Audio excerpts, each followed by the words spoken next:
Ang pamagat po ng ating tatalakayin sa umagang ito, effective witness for Christ. Epektibong saksi o testigo ng ating Panginoong Hesukristo. Nung last Sunday, ang message ni Pastor ay, ano po ba ang pamagat nun? We are Christ Ambassador. Di ba? Yun po ang topic ni Pastor noong nakaraan. Itutulak talaga natin, ipupush talaga natin.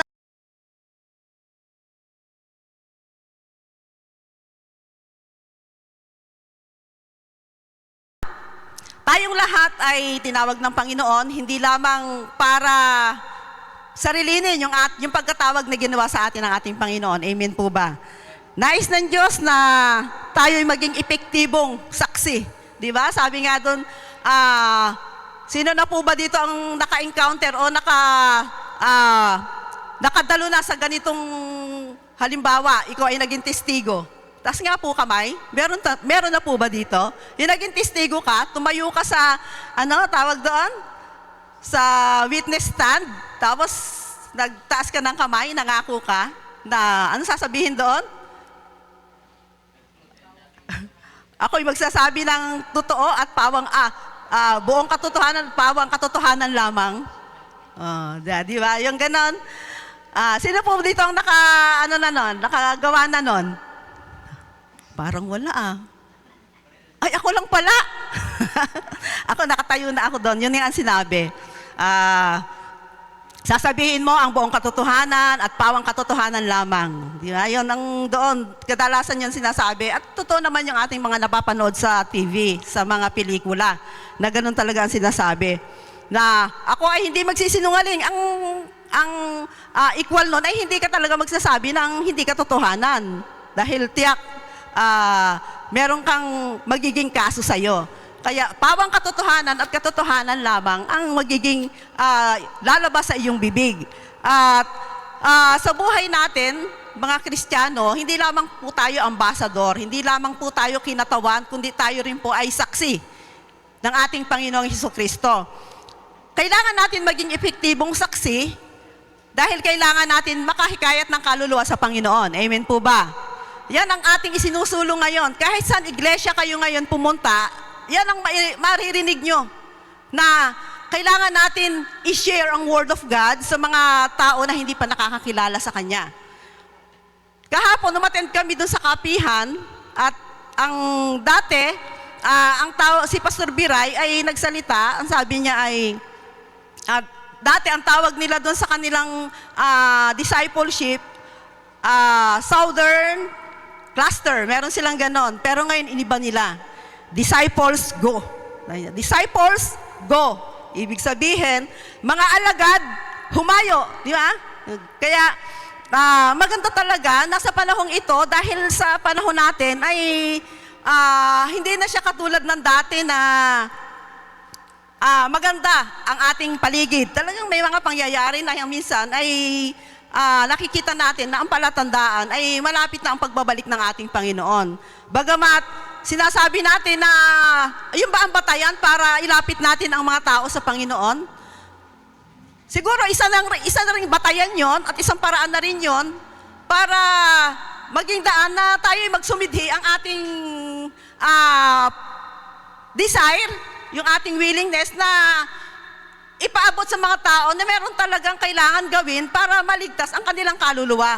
Dahil meron kapahamakan talaga sa isang tao na hindi nakakakilala sa Panginoon. At dahil kailangan natin iyon, tayo ang magiging isang epektibong witness. Tayo ang magiging mabisang witness para maakay natin sila papunta sa harapan ng ating Panginoon. At sa umagang ito, dadalhin po natin ang salita ng Diyos para mas lalo tayong ma-challenge kung ano po ba ang pwedeng gawin natin para makaakay tayo ng kaluluwa kahit na hindi tayo nagsasalita. Alam niyo po ba, ang isang Kristiyano daw ay nagiging isang mabuting atraksyon paglabas niya sa simbahan kapag siya ay may binagong buhay. Best attraction sa mga tao na makita nila ang isang tao na paglabas sa simbahan ay meron siyang pagbabago ng buhay. Hindi lamang sa loob ng simbahan, makikita yung kanyang karakter at yung lubos niyang paglilingkod sa Panginoon. Paglabas niya sa tahanan nila, ay nakikita ng tao kung sino talaga siya. At sa umagang ito, naniniwala po tayo na tayong lahat ay leader. Di po ba? Sino po ba dito naniniwalang leader? Ngayon pa lang. Di ba? Tayong lahat naniniwalang leader at nais natin na maging isang tagapanguna tayo ng mga darating pang leaders. Di ba? Kaya isinusulong na kailangan talaga nating humayo at ipangaral ang salita ng ating Panginoon. At sa talatang ating bubuksan, makikita natin kung gaano kahalaga ang salita ng ating Panginoon. Ang pamagat niyan ay, ayan na, yung sinabi ko kanina, effective witness for Christ. Yan po ay makikita po natin sa Unang Korinto, chapter 9, verse 16 to 18. Tapos, lipat po tayo sa Acts chapter 1, verse 8. Sabi po dyan, hindi nga't mangangaral ako ng magandang balita ay maaari na nating, na akong magmalaki. Sapagkat iyan ay tungkuling naiatang sa akin. Ayan na ba yun? 16. Sumpain ako kung hindi ko ipangaral ang magandang balita. Ano po sabi dyan? Sumpain ako kung hindi ko ipangaral ang magandang balita. 17. Kung ginagawa ko ito ng pusang loob, ako'y may maaasahang kabayaran. Ngunit ginagawa ko ito bilang pagtupad sa tungkuling ipinagkatiwala sa akin ng Diyos. Ipinagkatiwala sa akin ng Diyos. Ibig sabihin, tayong lahat ay pinagkatiwalaan ng Panginoon na mangaral ng kanyang mga salita. Hindi lang si Pablo, lahat po yan. Kapag tayo nagbabasa ng Biblia, maging personal po sa atin na ang salita na ating naririnig, napapakinggan at nakikita sa Bible ay sa atin din po itinutuon yon. Hindi lang po kay Apostol Pablo. Tapos 18, ano ngayon ang aking kabayaran? Ang maipangaral ko ng walang bayad ang magandang balita at hindi ko pang pag-angkin ng karapatang nauukol sa akin bilang tagapangaral. Yan. Diyan tayo. Tapos sa Acts chapter 1 verse 8. Mga Gawa chapter 1 verse 8 sabi diyan, subalit tatanggap kayo ng kapangyarihan pagbabasa inyo ng Espiritu Santo at kayo magiging saksi ko sa Jerusalem, sa buong Judea at Samaria at hanggang sa dulo ng daigdig. Yan. Ano ba ang sa palagay niyo, naiisip niyo dyan? Kailangan natin mag-witness. Kailangan nating itulak na tanggapin ng tao ang salita ng ating Panginoon. Doon sa talata na binasa natin sa aklat ni Apostol Pablo, sa Unang Korinto, chapter 9, makikita po natin doon kung gaano kahalaga kay Pablo ang salita ng ating Panginoon. At doon sa 16, sa katapusan ng talatang iyon, makikita natin na meron siyang katagang sinabi doon. Sabi doon, sumpain ako kung hindi ko pangangaral ang magandang balita. Sabi niya doon. Ibig sabihin, napakahalaga na maipangaral natin ang salita ng ating Panginoon. At hindi natin ito mapapangaral basta-basta kung hindi tayo sinasangkapan o pinananahanan ng ipinangako ng ating Panginoong Jesucristo. Ano po yon? Ang Holy Spirit. Kaya nga sabi doon sa Acts chapter 1 verse 8 na kayo ay magiging saksi saan? Sa Jerusalem, sa Judea, at Samaria, at sa dulo ng daigdig, di ba? Kaya makikita talaga natin na napakahalaga na ipangaral ang salita ng ating Panginoon. Si Apostol Pablo ay wala siyang ibang motibo, kundi ibahagi ang salita ng ating Panginoon kasi ang sabi niya, yun ay inaatang sa kanyang balikat. At ngayon sa atin, inaatang din yun sa ating balikat. Sino po ba dito ang nakatanggap na ng biyaya ng kaligtasan mula sa Panginoong Jesucristo? Amen? Di po ba tayong lahat ay nakatanggap ng biyaya? Papayag po ba tayo na tayo lang ang makatanggap? Di ba hindi? Gusto natin na kung anong natanggap natin, ay maibahagi natin sa iba. At kailangan natin na yun ang ating maging pagsisikap sa panahong ito. Tapos na po tayo na mapuno ng salita ng ating Panginoon. Lahat na nga siguro, alam na natin dito sa simbahan eh. Yung mabuting pag-uugali, yung mabuting pakikitungo, yung maging tapat sa Panginoon, maging tapat sa paglilingkod sa Panginoon, isa na lang ang dapat natin gawin. Pero alam ko naman po, Diyos ang nakakakita sa lahat ng ating ginagawa. Kasi isipin natin, di mo naman nakikita ang aking ginagawa, nagsishare naman ako ng gospel eh, di ba? Pero sa iba na talagang itinutulak at iminumungkahi talaga natin na ipangaral natin ang salita ng ating Panginoon sa hindi pa po Kristiyano. Dahil yun talaga ang komisyon ng ating Panginoon dito sa lupa, na tayong lahat na mga nakakilala sa Kanya ay gagamitin ng Panginoon para ipangaral ang Kanyang mga salita. Sino po ba dito ang nakagawa na nun, na mangaral ng salita ng Panginoon na hindi siya natatakot at hindi siya nangangamba at hindi siya nagkakaroon ng hiya sa kanyang puso?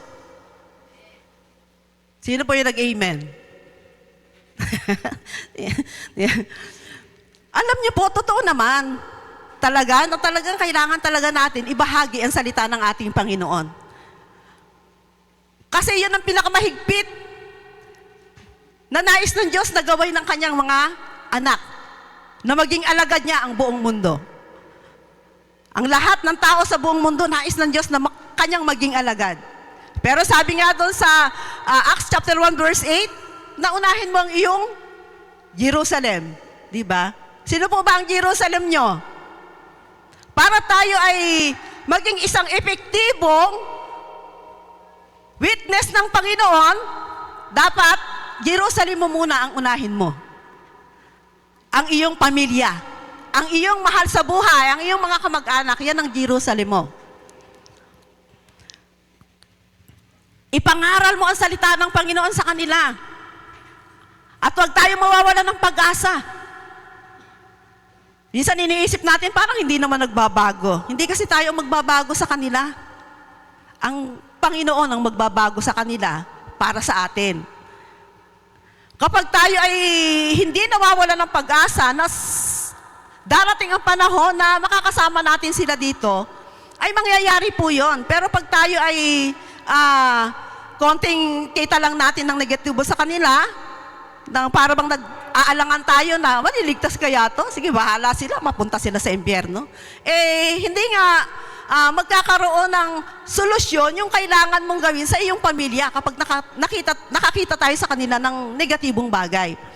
Pero ang unang iniutos sa atin ng ating Panginoong Jesucristo na unahin natin ang ating pamilya. Di ba? Unahin natin pangaralan ang pamilya natin bago yung iba. Kasi kung hindi natin mapapangaralan ang pamilya natin, mababahagi na natin ang salita ng Panginoon, ang ating pamilya, paano pa tayo magiging epektibong patotoo para sa iba?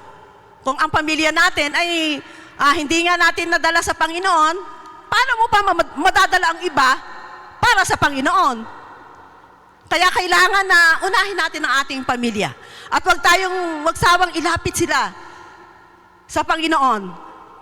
Dahil nalalaman natin na kung gano'n na, minsan nga, di ba, pinag-uusapan natin, kung halimbawa ba na dumating yung pagkakataon na wag naman sana na papiliin ka ang Kristo mo o ang anak mo. Di ba? Yung mga ganong sitwasyon, sino ang pipiliin mo? Ang dami talaga magsasabi na yung pagmamahal ng iyong pagiging tao ang yung gagawin. Yung pagmamahal mo sana kabateka muna. Talagang mahal na mahal ko ang anak.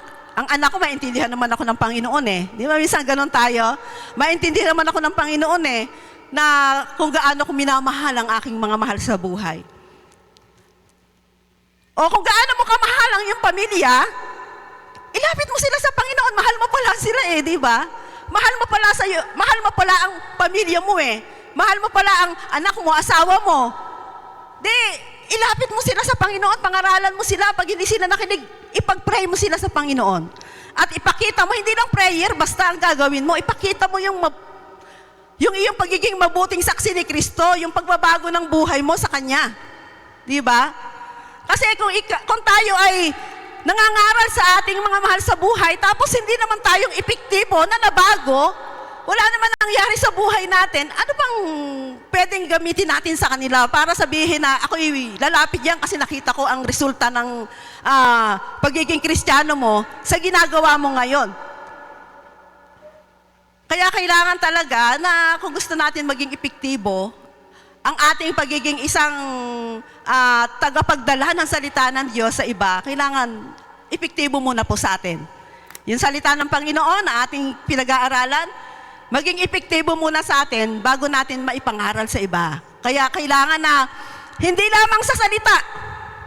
Ibig sabihin, sabi nga, hindi lamang sa salita, dapat makita sa iyo ang sinasabi mo, kundi malakaran mo rin yung sinasabi mo. Kasi karamihan, di ba, salita lang, tapos hindi naman nakikita sa buhay, kaya minsan, imbis na makaakay ng kaluluwa, ay hindi nangyayari.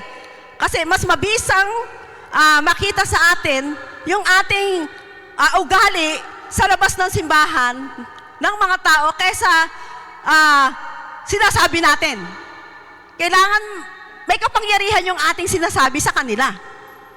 Maliban lang, siyempre, pag malayo ka, hindi ka kilala ng iyong kapwa, hindi ka kilala. Pero siyempre, ang salita ng Panginoon, sinasabi, ang unahin natin ang ating Samaria, ay ang ating Jerusalem. Diba? Ibig sabihin, pamilya mo muna ang dapat mong asikasuhin. Diba? Pero pagka hindi ka talaga tinanggap ng iyong pamilya, ay lumipat ka ng ibang lugar na doon ka naman tatanggapin. Pero wag mong babaliwalain ang iyong pamilya. Ilapit mo sila sa Panginoon. Ipakita mo yung ikaw ay binago ng ating Panginoon. At dahil sa ginagawa mong yon, maaakay mo sila kahit hindi ka nagsasalita sa kanila. Pangalawa, ano ang pangalawa? Judea. Yung Judea ay yung komunidad mo, yung kapaligiran mo, yung mga kapitbahay mo. Yan ang pangalawa, na dapat na pangaralan ng salita ng ating Panginoon. Kailangan na i-share natin ang gospel sa kanila. Ano ba yung gospel? Yung ebanghelyo, yung 4 na ebanghelyo ng ating Panginoong Jesucristo, ang Matthew, Mark, Luke, at John. Yan ang ebanghelyo. Kailangan natin i-share sa kanila ang pagsisisi na meron talagang kapahamakan kung hindi talaga magsisisi ang isang tao. Yan ang ating mga kapitbahay. Yun ang ating Judea na ipinipreach lagi dito.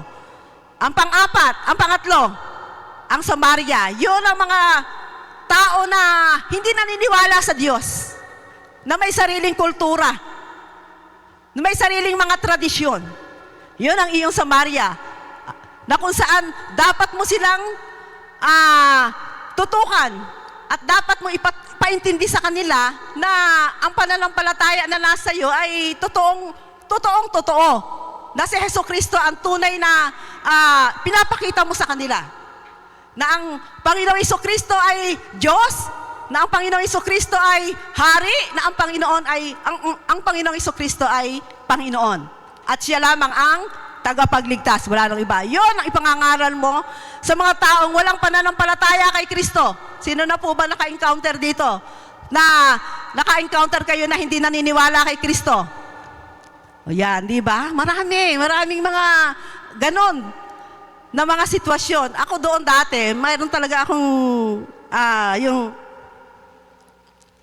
Muslim na hindi talaga pinagpipilitan niya na si Kristo daw ay propeta lang, hindi daw tagapagligtas. Siyempre, hindi ka na makikipagtalo kasi yun ang kanilang makikipag-away ka na lang sa kanila, pero hindi nila tatanggapin yun. Kaya kailangan na manalangin ka ng lubos na maunawaan nila. Yun na lang ang ating pwedeng gawin Ipanalangin sila at kumilo sa kanila ang kapangyarihan ng ating Panginoon. Kaya, kailangan natin talaga na sa ngayong panahong ito, isulong natin ang pagbabahagi ng salita ng ating Panginoon. Dahil ang Panginoon ay nalalapit na. Hindi natin alam, pero talagang ang salita ng ating Panginoon ay buhayan, makapangyarihan, na kapag ipinangako ng Diyos na darating ang kanyang anak, darating talaga yon. Sa pagdating ng ating Panginoong Hesukristo, hindi lahat makukuha. Ang makukuha lamang ay sino? Yung tunay na sumasampalataya sa Kanya. Yung tunay na tumanggap sa Kanya. Yung tunay na ginawa siyang Panginoon ng kanyang buhay. At yung tunay na binago ng ating Panginoon. Yun ang minsan nakakabagabag, di po ba? Sino po ba minsan ang nababagabag ang puso? Na siyempre, ang salita ng Panginoon ay ating nababasa, ang salita ng ating Panginoon, ang ating manual, na totoo lahat ng sinasabi dito. Na darating ang Panginoon, pero walang nakakaalam. Walang nakakabatid dito. Pero tunay na ang salita ng Diyos ay nangyayari. At totoong mangyayari na darating ang Panginoon. Huwag natin isipin na matagal pa. Hindi naman agad-agad darating yon kasi wala pang sign. Kailangan pa ba ng sign? Sign na nga itong salita ng ating Panginoon at sinabi na ng Panginoon na darating siya. Kailangan nating maging handa. Yun ang paalala sa atin ng salita ng ating Panginoon. Kailangan natin na maging handa all the time. Huwag tayong magpaisi-isi lamang na tinitingnan ng ating paligid na parang walang mangyayari na pagdating ng Panginoon. Darating ang Panginoon dahil pangako niya yan sa atin.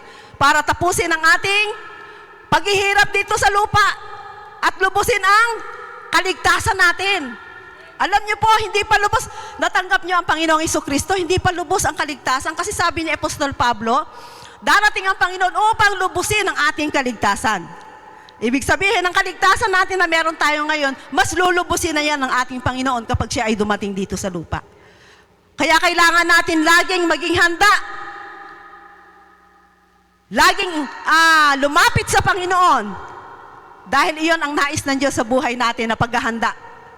Lagi tayong manalangin sa Panginoon, lagi natin siyang kausapin para maintindihan po natin at maranasan natin na totoo ka nga, Panginoon, na nagsasabi nito. Kasi mismo, kapag ikaw ay nakikipag-usap sa Panginoon, magre-reveal siya sa'yo. Na hindi pala basta-basta ang salita ng ating Panginoon. Ito pala ay tunay na makapangyarihan at mangyayari ang lahat ng ito. Di ba yung katapatan ng Diyos, yung kabutihan ng Diyos, ginagawa niya sa buhay natin yan eh. Yung pagliligtas niya sa atin doon sa krus ng Kalbaryo, akala natin basta lang tayo iniligtas, may bisa po yun. Kung bakit niya ginawa yun.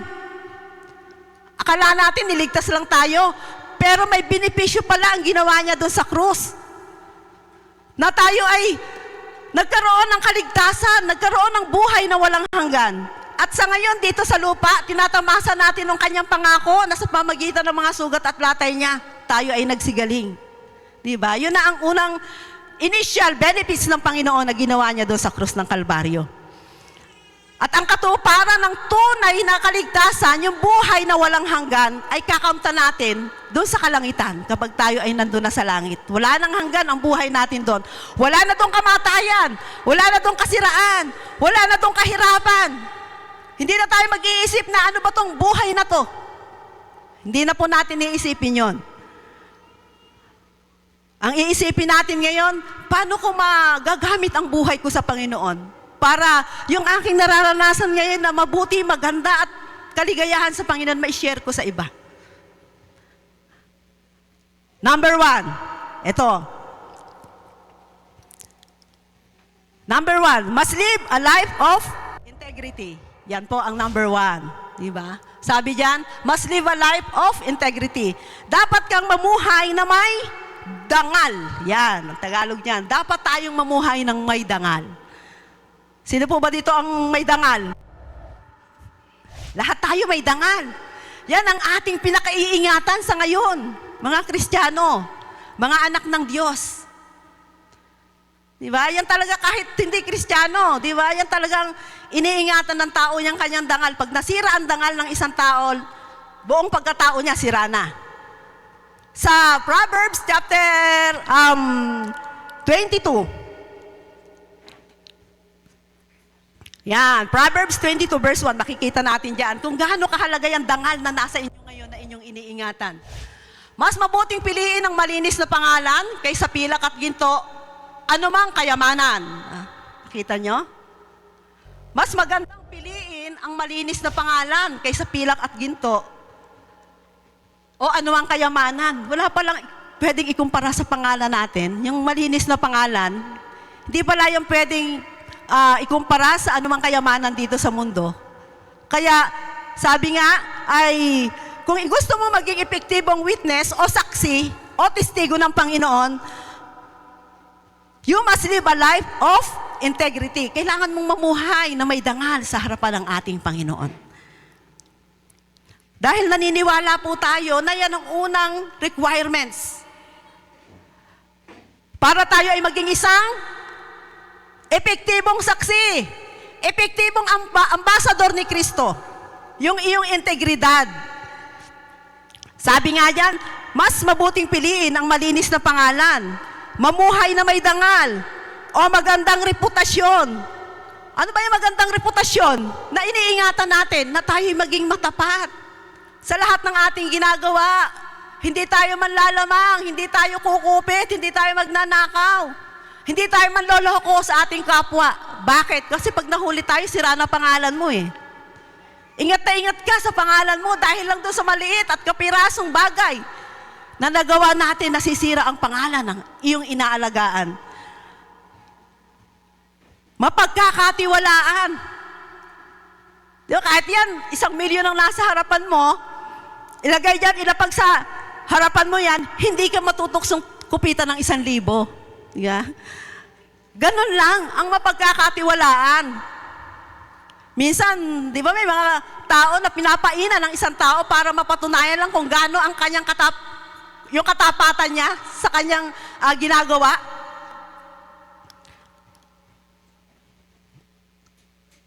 Kaya makikita talaga natin na kapag tayo ay mapagkakatiwalaan, hindi tayo mangangamba na iwanan ang lahat ng kayamanan natin sa paligid natin. Kasi mapagkakatiwalaan ka eh. Bakit? Kasi ayaw mong masira ang malinis mong pangalan. Yung integridad mo, yung dangal mo. Ayaw mong masira yon.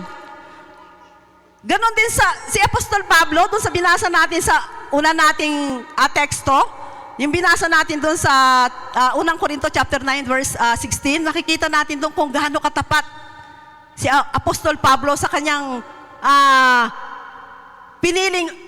piniling pananampalataya. Yung pinili niyang debosyon sa Panginoon, na maipangaral ang salita ng ating Panginoon sa lahat.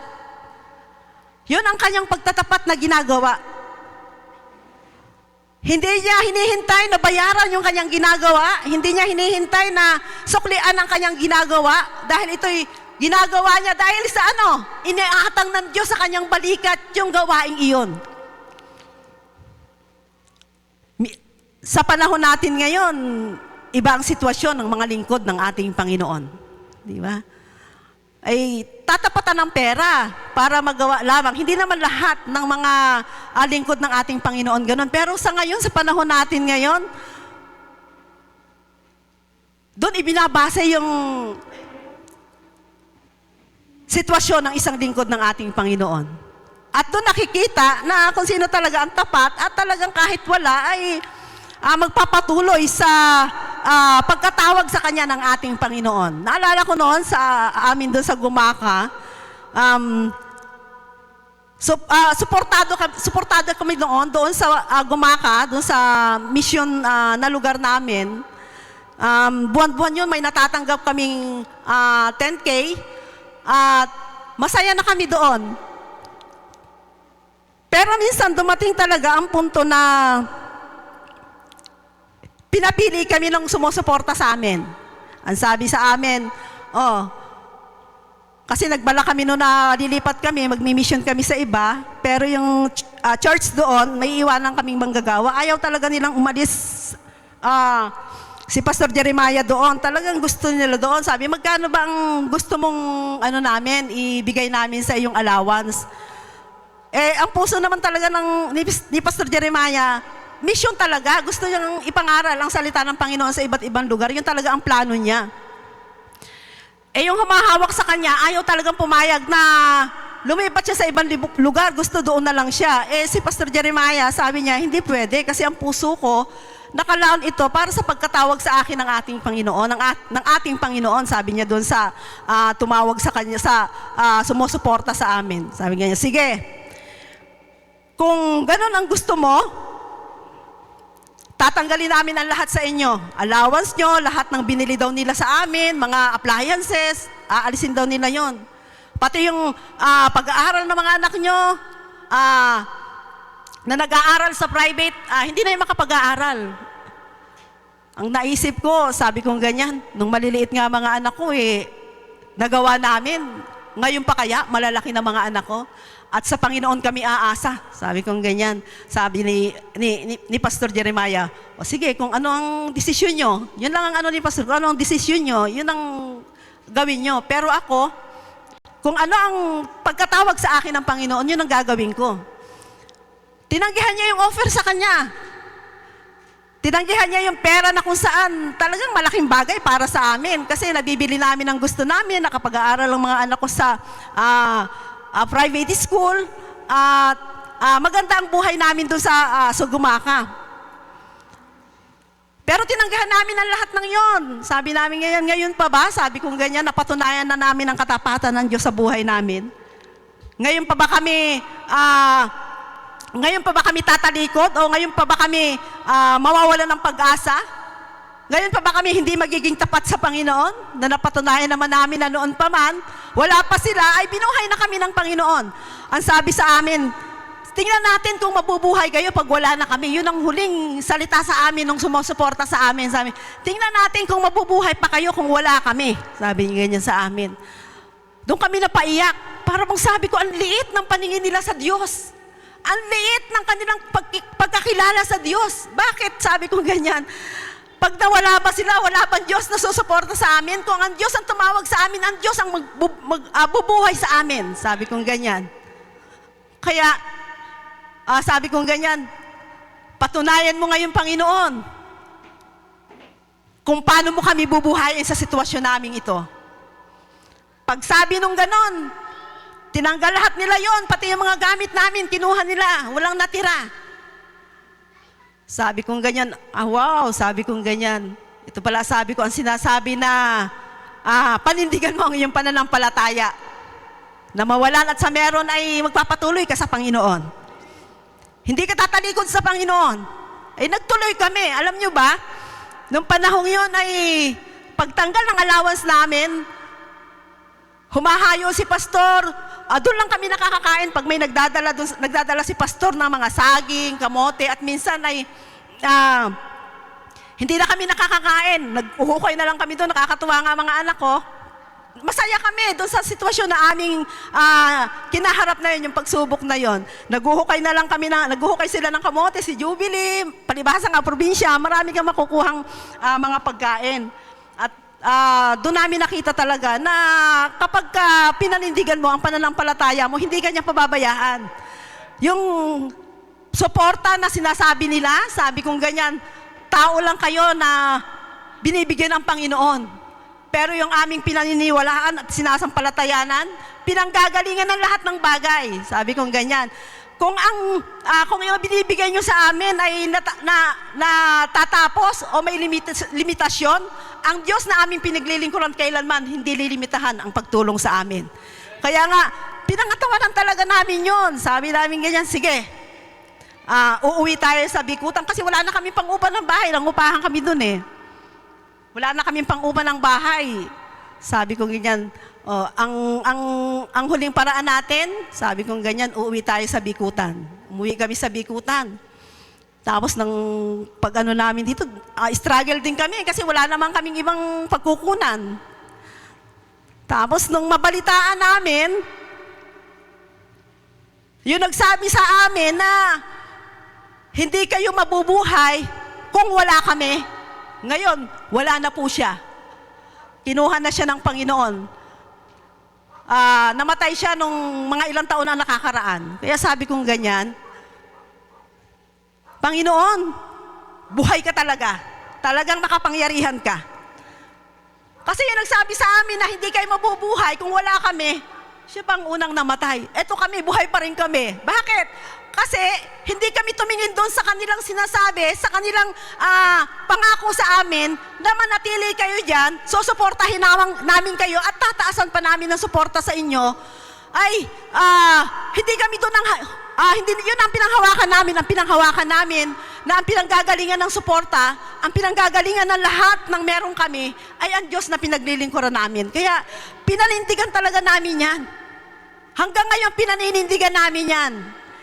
Kaya ako'y nagpapasalamat talaga sa Panginoon. Yun ang integridad na sinasabi. Na sinasabi na huwag mong sisirain yung pangalan mo dahil lamang doon sa kayamanan na nauubos at nawawala.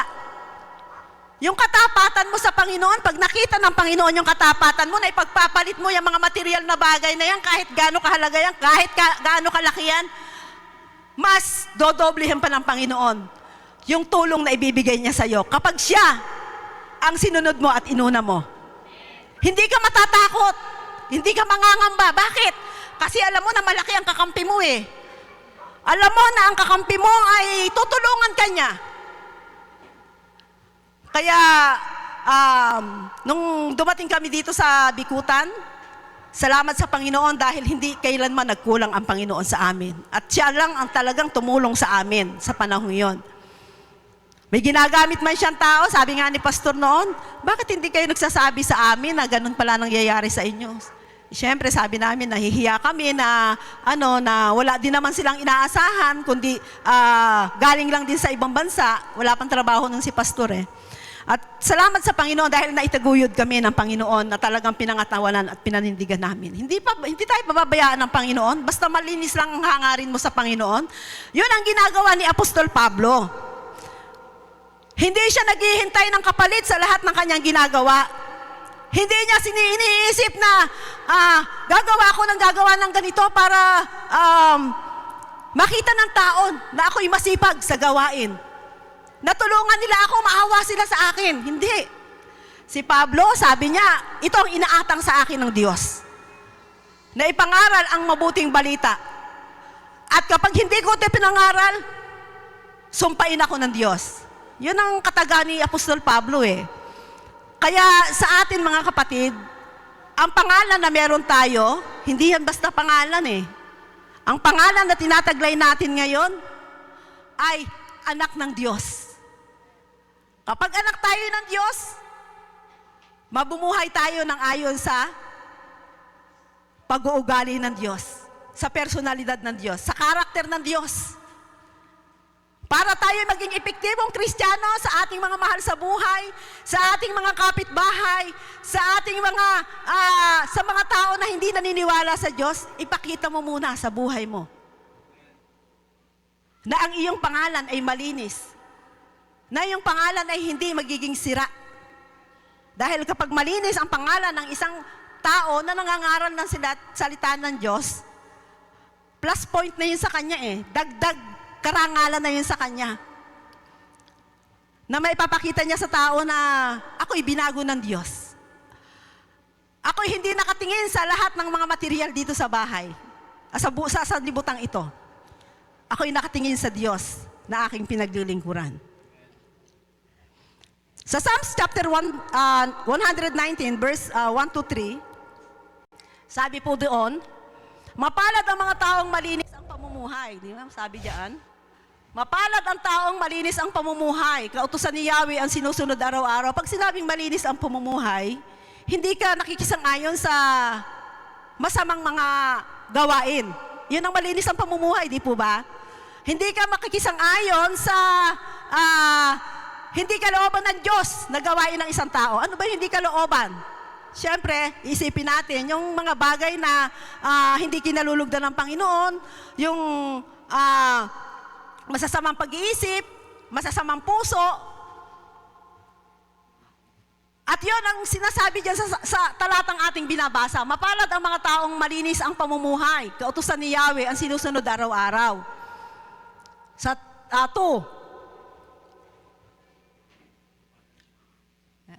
mapalad ang sumusunod sa kanyang patakaran. Napakapalad po pala talaga ng taong sumusunod sa patakaran ng Diyos. Buong pusong naghahanap sa kanyang kalooban.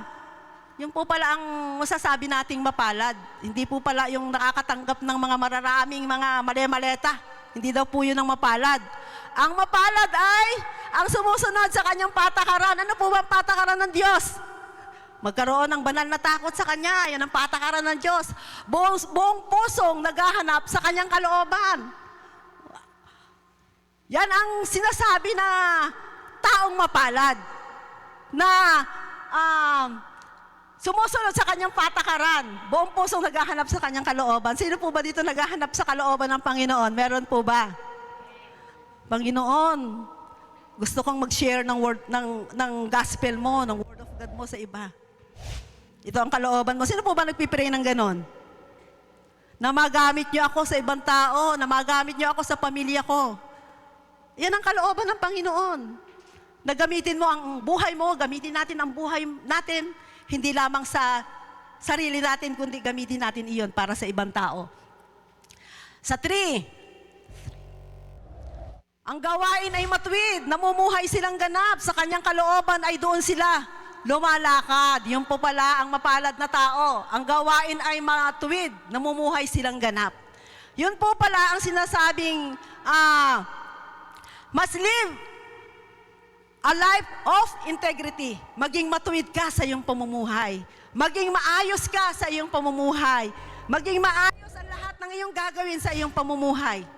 O sabihin na naman natin, siyempre tao lang ako magkakamali. Okay, nandun na po tayo, nagkakamali tayo. Pero laging merong tinuturo sa atin ng ating Panginoon. Kung ikaw ay nagkamali, lumapit ka sa Kanya, ipaayos mo muli ang iyong pagkakamali sa Panginoon. At yak, na kapag ganun ang puso natin, ang Diyos ay mag-aayos yan sa puso natin. Kasi tayo po ay, ano po ang lagi nating sinasabi?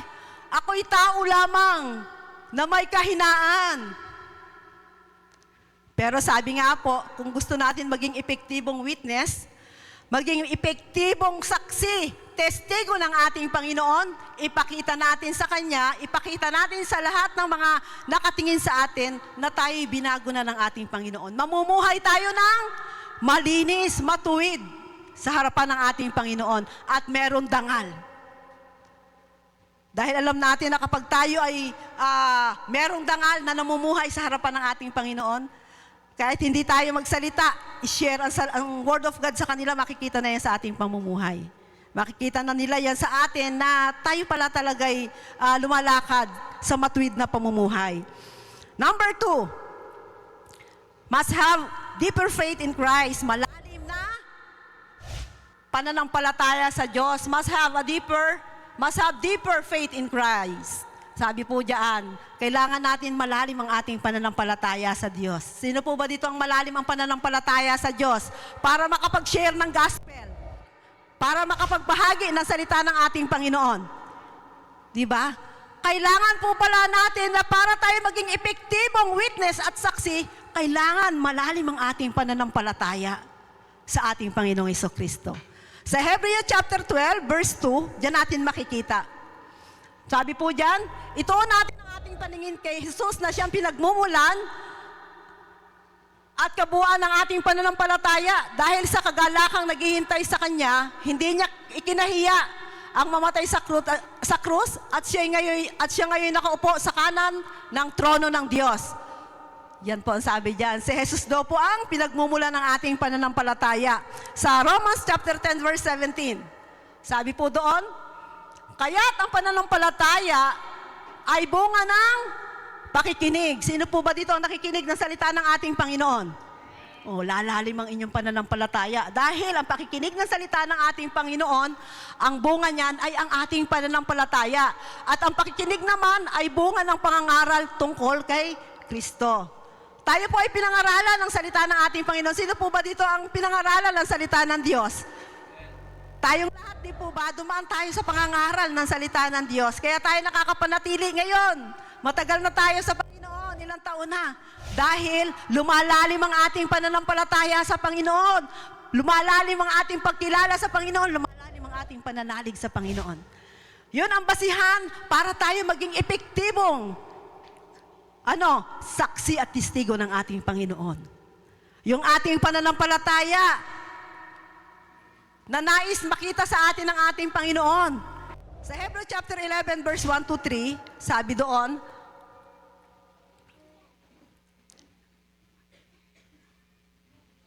11:1 to 3, ang pananampalataya ay pagtitiwala na mangyayari ang ating mga inaasahan at katiyakan tungkol sa mga bagay na hindi nakikita. 2. Hinalugdan ng Diyos ang mga tao noong una dahil sa kanilang pananampalataya sa Kanya. Sabi ng Panginoon, sabi ng salita ng ating Panginoon diyan, kinalugdan niya ang mga tao noong una. Sino yung mga unang tao? Yeah. Si Abraham, yun po ang mga unang tao sa lumang tipan. Yan ang talagang matindi ang pananampalataya. Kinalugdan ng Diyos ang mga tao noong una dahil sa kanilang pananampalataya sa Kanya. Kaya, hindi natin pwedeng kunya-kunyariin lang.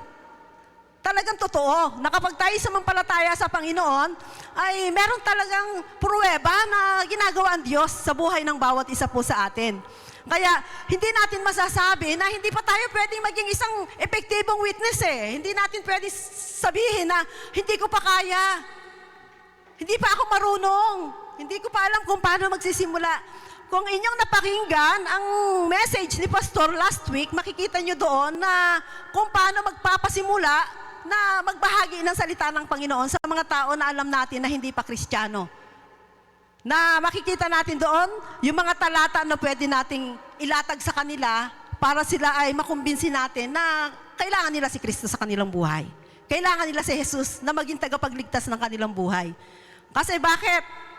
Meron talagang kamatayan at meron talagang patutunguhan ng tao pagkatapos ng kamatayan. Isipin natin ngayon, wag muna doon sa malayo. Isipin muna natin ngayon yung ating mga mahal sa buhay. Lahat ba sila ay ligtas na? Lahat ba sila ay tumanggap na sa Panginoon? Lahat ba sila ay nakakilala na sa Panginoon? O kung ganon, safe na sila. Makakapunta na sila sa pinangako ng ating Panginoon sa langit na bayan. Paano kung hindi pa sila tumatanggap sa Panginoon? Mabait naman sila sister, mabait naman sila brother, mabait naman sila pastor eh.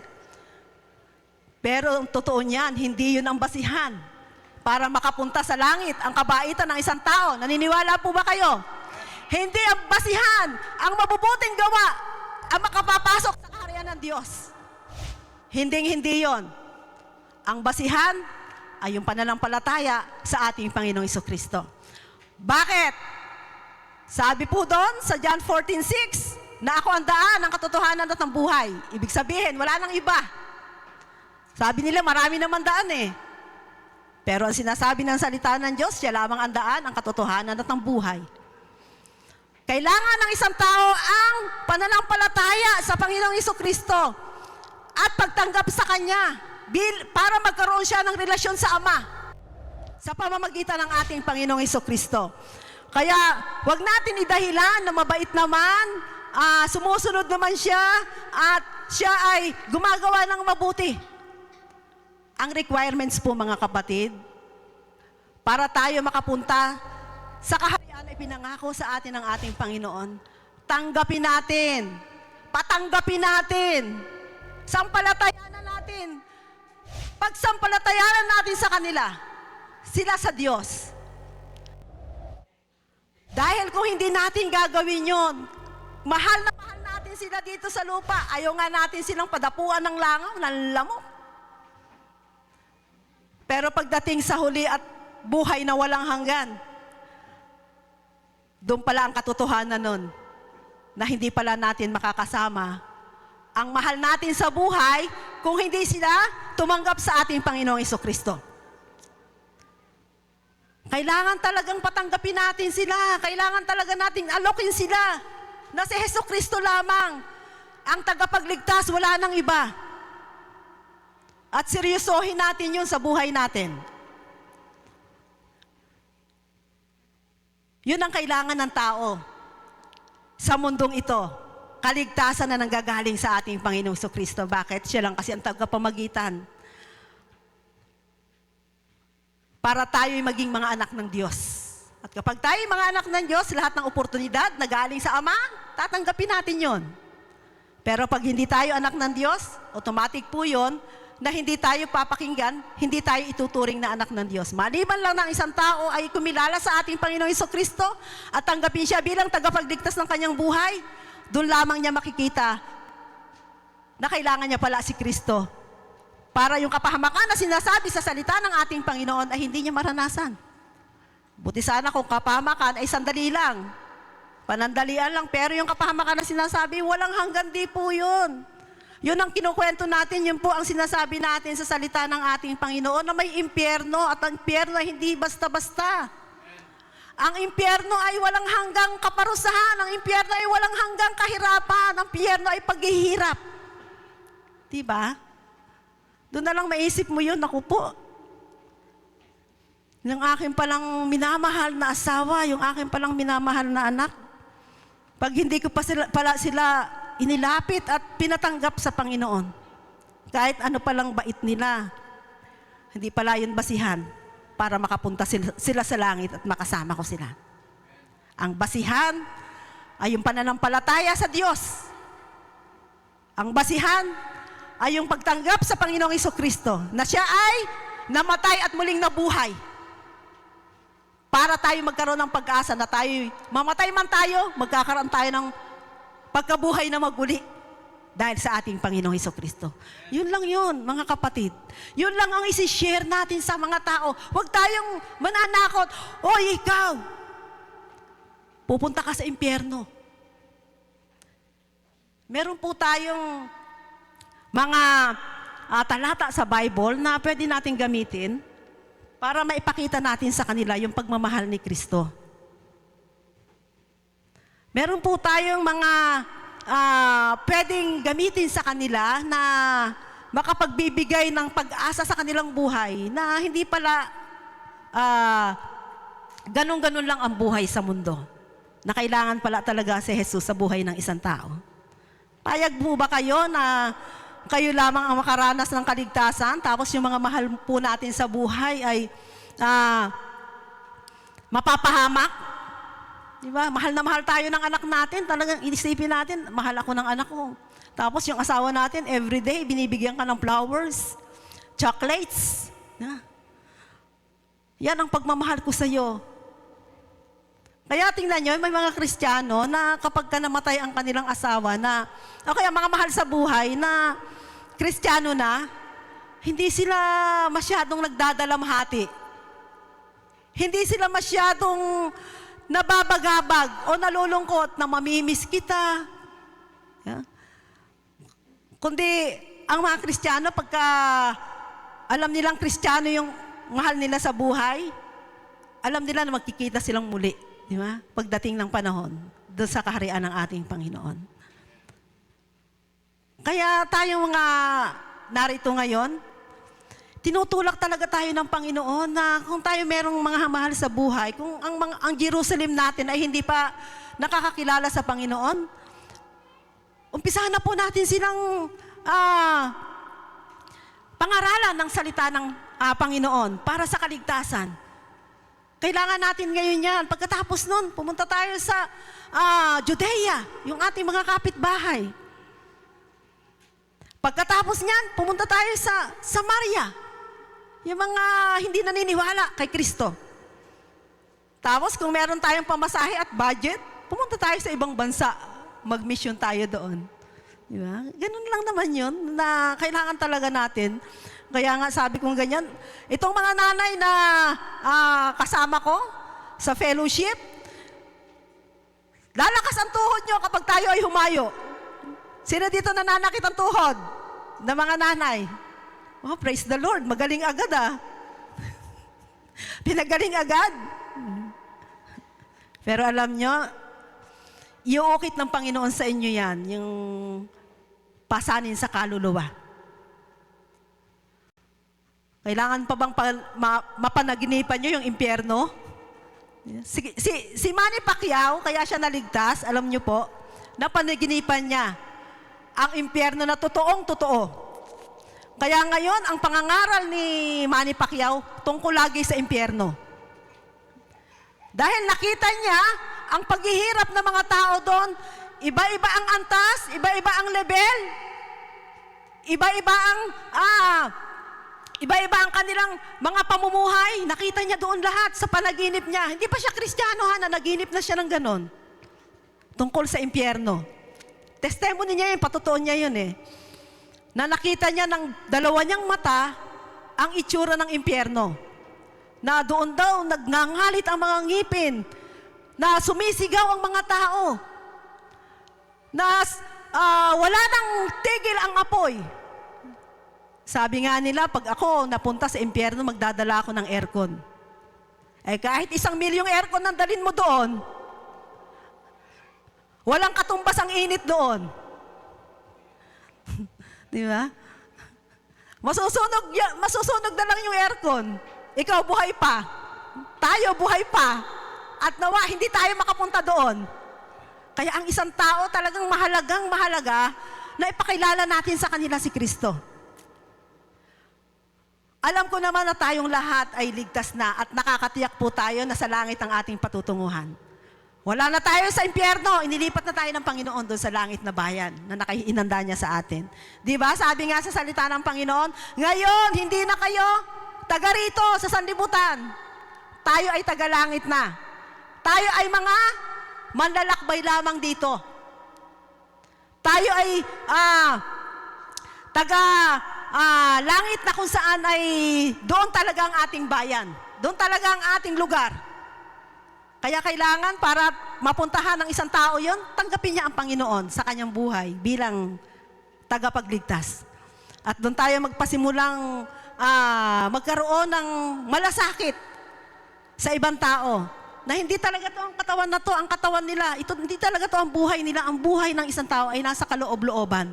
Yung kaluluwa na harap sa Panginoon pagdating ng oras. Yung kaluluwa na kung saan ay tatanggap ng gantimpala mula sa ating Panginoon. Kaya kailangan natin silang sharean o bahaginan ng salita ng Diyos na may pananampalataya. Manampalataya sila sa ating Panginoong Jesucristo. Na siya lamang ang tagapagligtas, siya lamang ang nagdusa, namatay doon sa krus ng Kalbaryo para sa ikaliligtas ng isang tao. Kaya huwag tayong mahihiya. Pag may katabi ka sa sasakyan, i-share mo ang Word of God. Pag may kaklase ka, share mo ang Word of God. Pag may kaopisina ka, share mo ang Word of God. Pag may kapitbahay ka lagi sa'yo, kaysa marites, imarites mo ang ating Panginoong Jesucristo. Pero hindi ka mananakot, pupunta ka sa impyerno pag hindi mo tinanggap ang Panginoong Jesucristo. Kaya kailangan talaga natin na yun ang pursigihin natin. Yun ang isulong natin sa iglesyang ito. Yung Great Commission ng ating Panginoon. Nakakatuwa kanina dito kasi merong vision at saka mission. Ano yan? Commission at saka vision. Kanina ko lang nakita yon. Na talagang ipinapakita sa atin na kailangan na talaga natin ngayon na mag-go. Disciples go. Di ba? Sabi ganyan. At kailangan na natin ngayon mag-disciples. Kahit isang tao lang yan. Kailangan mag-disciples na talaga. Tapos pag marami na yan, ang isa nag-uumpisa na ang isa ay diyan naman nag-uumpisa ang marami, di ba? Kaya kapag na-disciples natin yung isang yan, madadagdagan yan sa isang na-disciple mo, isa lang yan sa pamilya niya. Pero kapag siya ay na-disciple mo ng maayos, ang buong pamilya niya, madi-disciple mo na rin. At doon magsisimula ang dami ng isang disciple ng ating Panginoon. Kaya, isa lang yan. Para bang sa isip natin, isa lang naman yan eh. Pero ang isa, nag-uumpisa sa nadadagdagan yan. Nagiging 2, 3, 4. Kaya wag tayong mahiya. Wag na tayo ngayon, magpaisi-ising Kristiyano. Gawin na natin ang Great Commission ng ating Panginoon sa buhay natin. Yung magbahagi ng salita ng ating Panginoon. Kanina sa Sunday School, yun din ang itinutulak, yun din ang isinusulong. Na kailangan natin talagang ibahagi ang salita ng ating Panginoon. Bakit? Kasi yun ang nais ng Diyos sa buhay natin. Yun ang kalooban niya. Bakit meron siyang plano pa sa buhay natin? Bakit nabubuhay pa po tayo? Dahil gusto ng Diyos na gamitin niya tayo para i-share ang kanyang kaligtasan. Pakilala siya na sa pamamagitan niya, merong kaligtasan. At sa pamamagitan niya, merong buhay na walang hanggan. Na yun ang pinakananais ng bawat isa. Kailangan natin manampalataya na para maging isang epektibong witness ng ating Panginoon. Mahirap maging witness kapag hindi ka nananampalataya, di po ba? Kapag hindi tayo nananampalataya, ang hirap maging witness. Pag hindi ka naniniwala, ang hirap maging witness. Pero kapag tayo ay naniniwala, sumasampalataya, ang sarap maging witness. Kapag ka nasaksihan mo na mabuti ang Diyos, na talagang kailangan natin siya sa buhay natin, ay hindi mahirap na i-share ang Word of God. Sino po ba dito ang may pananampalataya? Amen, tayong lahat, dahil tayo ay nakikinig ng salita ng ating Panginoon. Ang umpisa ng pananampalataya ay ang pakikinig ng salita ng ating Panginoon. Kaya nga ang sabi doon sa kwento ko kanina, ang sabi ko sa kwento ko kanina ay,